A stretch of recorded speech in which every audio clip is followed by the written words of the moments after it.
I think one of the things with public golf in America is there are very few really good golf courses in major metro areas. One of those is CommonGround, which is in Denver, Colorado, just outside Denver, Colorado, and is a wonderful Tom Doak design. And I think this golf course fills a lot of buckets. It's got a good cause, and it's also got a great design, and it's very affordable and easy to get to for people that either come into Colorado for a trip or are local there. So tell us a little bit about the background on the design of CommonGround. Well, so there was a course there before that was built in the 70s. I'm not even sure what it was called, actually. The name doesn't come to mind. It was an Air Force course. It was an Air Force course, yeah, exactly, which is not surprising for that area. It's a big Air Force area. But it wasn't much of a golf course on kind of not all that distinguished a piece of land. But about 15 years ago, the Colorado Golf Association bought the property and decided to turn it into a great facility for all ages that would be open to the public and affordable for the local golfing population. And so they bought the course and ended up hiring Renaissance Golf Design, which is Tom Doak's firm. They also considered some other architects, including a few local architects, but it seemed to the people who were hiring the architect that Tom Doak was the most excited about doing this course. And in Doak's mind, it was a good challenge. Basically, he had $4 million to turn this course into something really interesting. And then it was also an opportunity for Doak's associates at Renaissance Golf Design. Eric Iverson, Don Plasick, Jim Urbina, Brian Schneider, and a couple of other pretty well-known Doak shapers and associates were on this project as well. But essentially, those associates are great architects in their own right, and this was an opportunity for them to stretch their legs a little bit and do some real design work. So Doak was somewhat more hands-off on this project than he usually is, and he turned over a lot more responsibility to his associates. And you can see the results of that kind of creative energy, I think, in what the course became. And one thing about Doak's team, Iverson and Jim Urbina, Eric Iverson, Jim Urbina, are local to Denver. Yes, so right. that's a big thing. It's a home game yeah. for them. They were really instrumental in getting Tom to do the project. Yeah. That was they were a big pusher in getting Tom to look at the project. So those guys deserve a ton of credit for what is there now. And with CommonGround, one of the most neat things, I grew up caddying, and Denver's wasn't really a hotbed for caddies. And one of the things that they did is they brought a caddy program. So they have the Solich Caddy Leadership Academy. So this program provides free caddies to golfers. The caddies are subsidized through fundraising efforts. So, it's a public golf course where you can go get a caddy for free. They are paid privately, through the academy for the rounds of the caddy.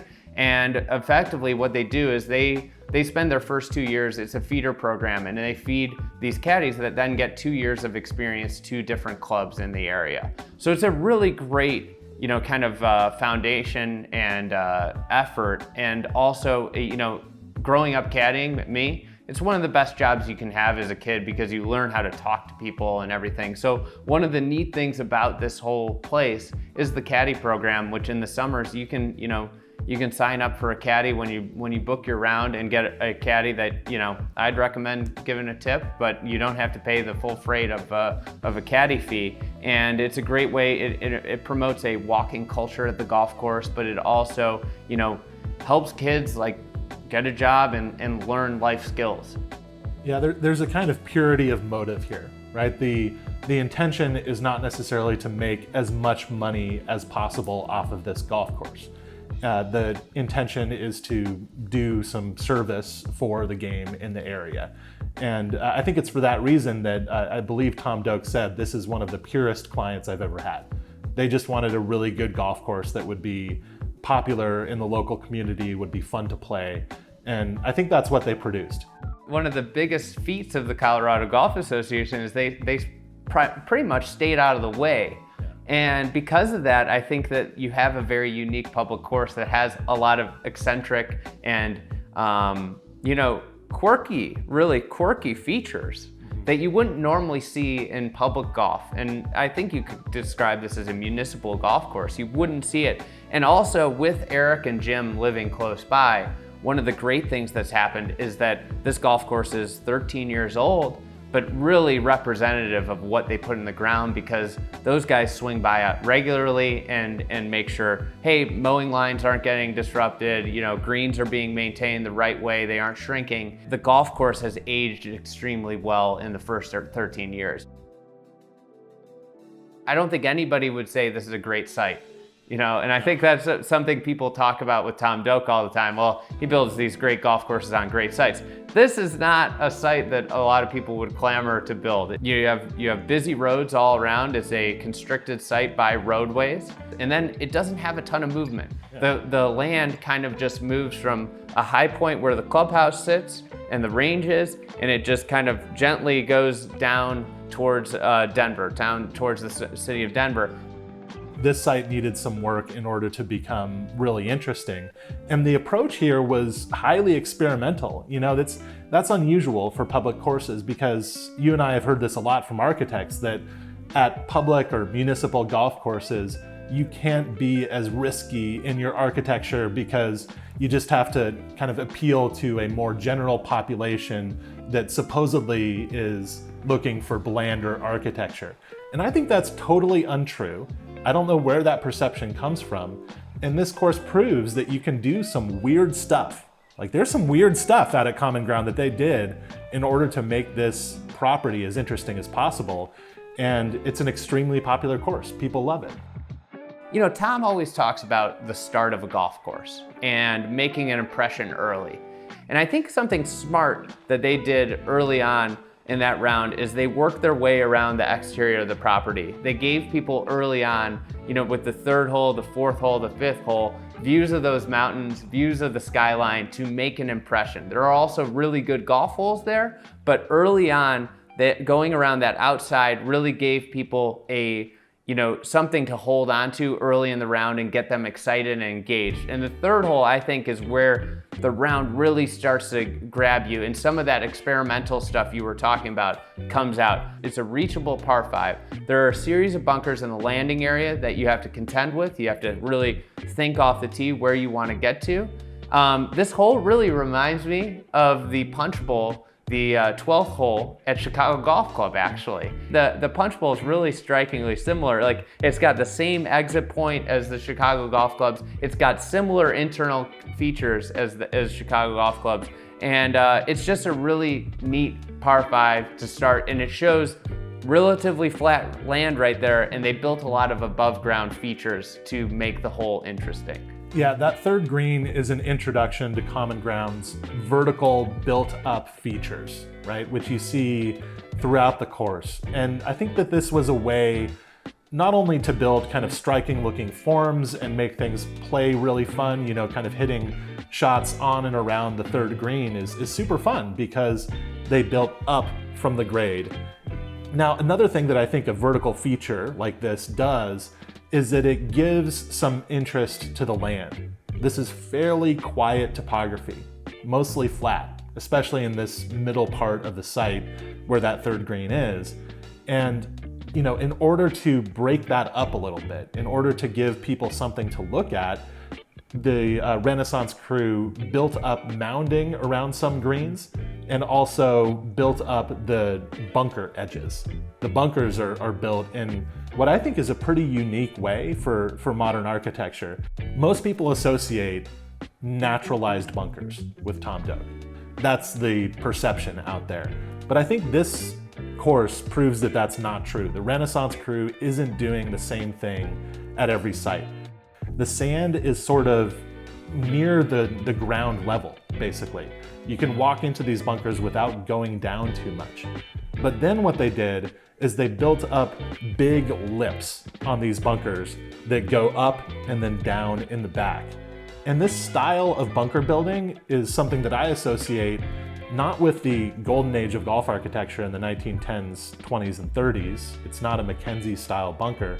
I associate this style more with like the 1890s, the Victorian period of design, where bunkers were built kind of in this way. You had, I believe they were called cops, right? kind of big built up mounds just past the bunker. And that's sort of the style of the common ground bunkers. They don't necessarily look natural, but they look kind of rugged and interesting, and they do something for the visual characteristics of the site. And so I think that was a really smart thing that was done here. I think one of the reasons they work so well there, though, is the built-up edges kind of match the mountains, Yeah, that build up from the horizon Yeah. on the would be the west side of the golf course. So, but the other thing that it does, those bunkers are super easy to maintain because they are, you just walk into them. It makes it easy to maintain. It makes a wide range of audience, a wide range of people, easy to get in and out. Yeah, kids to older people. Like bunkers that go way down that are hard to climb into are a major problem for older players and for little kids. Common Ground wants to appeal to everybody. That's its essential concept, and so I think these bunkers sort of represent that. Yeah, and then they're difficult. They exact a penalty. They have these bigger lips, so it's not like you're getting a free pass, because this golf course requires a lot of thought. It requires, it has great greens. I think that's the next thing I think about beyond the vertical hazards of it, is that this is a wonderful set of greens. And obviously, when you don't have a ton of topographical interest in the land, you really need to make an impression somewhere. And they did it through the hazards, but also the greens. And there are some really world-class greens. One green that I always think of, we talked about the punch bowl third, is the 8th hole. It's the shortest par 4 that kind of plays over a rise, right? It's got a very interesting bunker complex. You want to play up the right to open up the left side. The left opens up the right, but the 8th green is modeled after the 12th green at St. Andrews, the old course, which is one of those greens at the old course that makes your jaw drop. So it's got a severe false front that leads into a plateau before falling back. It's almost like it's built up. It's not as severe as the 12th at the old course, but it's a really fun green to hit a wedge into, because if the pin's in the back, you hit it and you can't really see where it lands, and you're thinking, did that end up okay? Or did it catch the back slope and skip over? With the front, you've got a backstop. So that's a great example of a green that generates a ton of interest back. So there's a lot of variability with that in terms of everyday play. Absolutely. Yeah, the 8th green is so great, and I love that pin in the back. You can put a pin over the back on that lower section. And there are a few greens at Common Ground that do this. When you see greens that have tiers, generally the back tiers are higher. That's the usual way that tiers in greens are arranged. But there are a couple of holes at Common Ground, 8 and 9 come to mind immediately, where there's a back tier that is actually lower. And I really like that as a bit of variety in the way that the greens are designed. And what it does is it adds interest where you have certain parts of the green that play up and then other parts of the green that play away. So, they're drastically different shots and different thought processes are required for each of those pins. If you're building on a relatively subtle site, you want, and people are playing it every day, you want a ton of variability day in, day out. And that's what the greens do here. You want a ton of different pins too, just because of wear and tear. This course gets a huge amount of rounds every year, and so it's just going to wear down a little bit, but the course is kind of built to put up with that. So in addition to like the really cool internal contours that the greens have, I think the external contours on some of these greens are really significant too. A good example is the 11th green. This is a par 5, and it has a big green that's kind of pressed up against a water hazard on the left. And then on the front right corner of the green, there's a big mound that just kind of sticks up out of the ground. This is an instance of these vertical features that we were talking about earlier. And this mound, which is covered in short grass, right? There's no hazard there necessarily. It's just short grass and slope. This mound essentially affects strategy all the way back to the tee, because you don't want to approach this hole from the right side, because you have to reckon with this mound. This mound starts to hurt you, and it pushes you toward the water on the left if you're coming in from the right. So you really want to hug the left side of this hole, but going all the way back to the tee, that's really hard to do because you have a few bunkers that are up the left side that have these built up lips, and you know that you don't want to go in these bunkers because that essentially turns this into definitely a 3-shot hole, maybe a 4-shot hole. And so if you play safe on this hole out to the right all the way up, you can do that for the first couple of shots, but then eventually the hole is going to tighten its grip on you and force you to hit a really difficult shot. Yeah, and the way the mound is constructed, if you're coming from the right and you're going at the green, say in 2, and you hit it, that mound's gonna reject it, or you're gonna catch the downslope of the mound and it's gonna shoot it, and it could go all the way into the water. But then if you're coming from the left, that feature feeds you into the hole. It kind of corrals you. It'll soften a long iron or a fairway wood if you're going for it in 2. It'll soften the bounce and then funnel it towards the hole. And it's a great hole. I think that middle section is where they got very creative. You know, they had a small budget, as you mentioned at the start. And, you know, with that, you can't, and there's limitations on what they could do on site. But they did do a significant earth move. And it was in the middle of the golf course where they have these long holes that play across relatively flat land. And the move there was a long cut that stretched the majority of that section. So it crosses a couple holes. So there's 2 of these long cuts that cross across, you know, some of the long par 5s, long par 4s in this section. And what those cuts did is they play across the fairways in front of and approaches the greens and add some elevation change in a very flat environment. And, you know, one of the creative things that they did is they took the dirt and then blocked some of the houses and the road out on the side of the property where you would get most distracted. So, but these cuts play a huge strategic, it adds huge strategic interest into the golf course. One of the holes that I think the most about is the 7th, which is a par 5.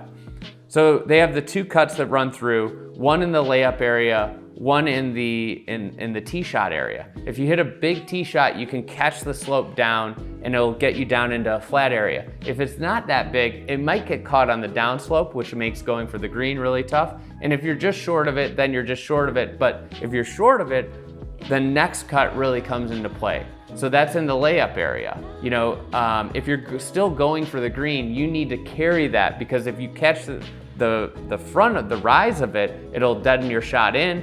And it just also allows them to build big features into it because it becomes built up. So it adds to the dramatic bunkers. There's a bunker you want to hug on the right off the tee that's a really deep bunker you don't want to go into. And then there's bunkers on the left, short of the green, that are kind of set into the other part of the rise where, you know, those are really bad areas to miss. So that's a really great hole that showcases how adding these kind of like, they're like troughs, I would describe them as.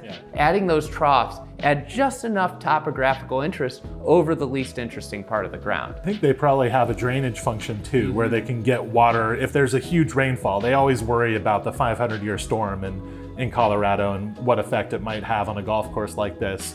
And cuts like that can get water sort of to lower ground and keep them off of some of the features of the golf hole. I think this is what you need to do when you have a low budget, but you need to do some work on a course. This was a significant earth move, but it was an earth moving project that served a number of different holes and a number of different purposes at once. So you mentioned how those cuts affect the landing areas, but then you have all this dirt that you can kind of do whatever you want with. And if you look at the 14th green, which was designed by Jim Urbina, something we haven't mentioned, by the way, is that each green was kind of looked after by one of Doak's associates, whether it was Eric Iverson, Brian Schneider, Jim Urbina, Don Plasek, I believe was also in the mix. And each associate was assigned essentially a set of greens. The 14th green is a Jim Urbina green. This is a par 3 and it's really terrific. And the thing that really makes that hole work is that it has some of this built-up mounding around the green that obscures your view, but gives you enough vision so that you can kind of see how to work a shot in there. But there's a lot that you can't see off the tee. And then you get up to the green and there's all these great shapes around it. these contours that can reject your ball and a few that can help you. And it's just a really terrific par 3 that's interesting to look at. You don't feel like you're on a flat piece of land when you're looking at that hole. And the reason I think that this hole is able to exist is that they did that big cut that served a strategic purpose on one set of holes, and then they were able to use that excess dirt to make holes like the 14th that are, really memorable in what should have been an unmemorable portion of the site. So just overall, what do you think are kind of the lessons that you take away from Common Ground when it comes to architecture, not only at public courses, not only at affordable courses, but just in general?